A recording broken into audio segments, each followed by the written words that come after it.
फरीदाबाद में क्राइम का ग्राफ लगातार बढ़ता जा रहा है। आए दिन कोई न कोई अपराध या जुर्म की खबरें सामने आती रहती हैं। दुष्कर्म के मामले भी लगातार बढ़ते ही जा रहे हैं। हाल ही में ऐसा ही एक मामला संज्ञान में आया है, जहां एक नाबालिग लड़की के साथ दुष्कर्म की घटना को अंजाम दिया गया है। यह सारा मामला खुद पीड़िता ने अपने आप बयान किया है। बता दें कि इस युवती के मामले को चाइल्ड वेलफेयर ने भी उठाया था, लेकिन अब तक कोई कार्रवाई नहीं हुई है। पीड़िता की मां का कहना है कि वो इंसाफ के लिए दर दर ठोकरें खा रहे हैं, इंसाफ की गुहार लगा रहे हैं, मगर कोई सुनवाई नहीं हो रही है। क्या हुआ था आपके साथ? 20 अगस्त की बात है 2020 की। आनंद कश्यप नाम का लड़का, जो कि मेरा पड़ोसी है, 21D फरीदाबाद में रहता है, वो मेरे साथ पंचकूला गया मेरी मार्कशीट लेने के लिए। उसने मेरी मम्मा पर बहुत प्रेशर बनाया कि मुझे भी ले चलो, मुझे अपने दोस्त हिमांशु राणा से मिलना है। तो वो भी पंचकुला में ही रहता है, तो वो ये बोल के हमारे साथ चला गया। वहाँ से आते आते हमें रात हो गई। फिर उसने मेरी मम्मी को लैपटॉप का और अपने फ्लैट से कुछ खाने का बहाने से लेकर मुझे लेके चला गया 15-20 मिनट का बोल के। उसके बाद वो मुझे ओयो का बोलने लगा, जिससे कि मैंने उसको साफ मना कर दिया।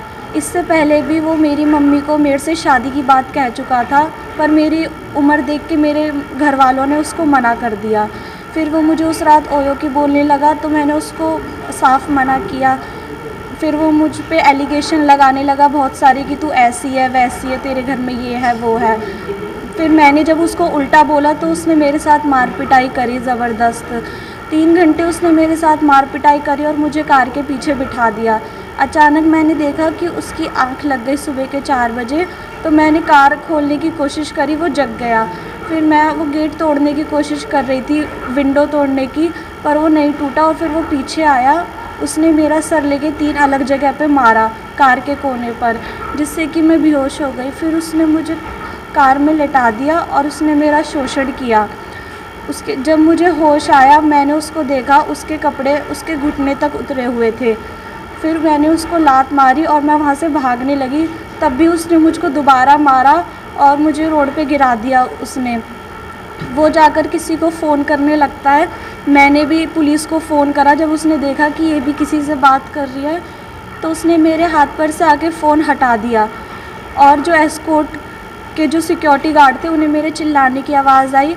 वो देख के 3-4 बंदे मेरे पास आए, उन्होंने मेरे को बचाया और मेरी मम्मी को फ़ोन करके बुलाया। तो क्या आपने इसकी शिकायत पुलिस को की थी? हाँ, मैंने सीमा छवारी को अपनी पूरी कंप्लेंट लिखवाई, पर लेकिन वो मुझ पे शादी करने का दबाव बना रही है, उस लड़के से एफिडेविट बनाने का, मैरिज। आप क्या चाहते हो? मैं चाहती हूँ कि उसकी जो सज़ा बनती है उसको वही सज़ा मिले। और उसके फ़ोन पे फ़ोन करूँ, फ़ोन नहीं उठाया। और रात भर मेरी बेटी के साथ उसने मार पिटाई करी और दुष्कर्म किए। और अजरोन जाके फ्लाईओवर पे ले जाके मेरी बेटी के साथ सब मार पीट करके उसके साथ रेप किया।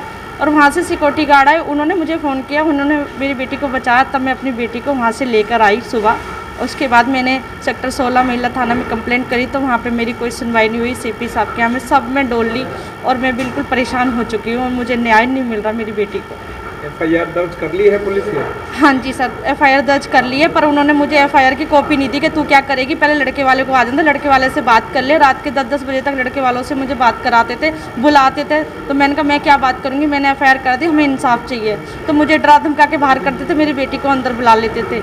उसके बाद में फिर मैं अपनी बेटी को लेके वहाँ से निकल आई। और उसके बाद मैंने जैसे पूछा कि मैडम क्या हुआ, अभी कार्रवाई चल रही है, अभी इन्वेस्टिगेशन चल रही है, ऐसे करते रहते हैं। और उसके बाद अभी तक कोई सुनवाई नहीं और आरोपी फरार है, मतलब सरेआम घूम रहा है, उसकी कोई गिरफ्तारी नहीं है। आपकी बेटी से शादी करने के लिए भी आपके ऊपर दबाव बना रहे हैं? हाँ जी, वो जो सीमा आईओ हैं वो मेरी बेटी से कहती हैं कि देख कुछ नहीं रखा है, अगर तेरी माँ तेरी माँ तेरे को दबाव दे रही है तो तू कंप्लेंट कर, हम तेरी कंप्लेंट के बिहाफ पे तेरी माँ को अंदर कर देंगे। और देख तू शादी कर ले, बात को मान जा, बदनामी का कारण है, तू शादी कर ले, हम तेरे को पैसे भी दिलवाएंगे और तेरा बर्थ सर्टिफिकेट भी मतलब बनवा दूंगी मैं, जो भी होता है, और तू शादी कर ले।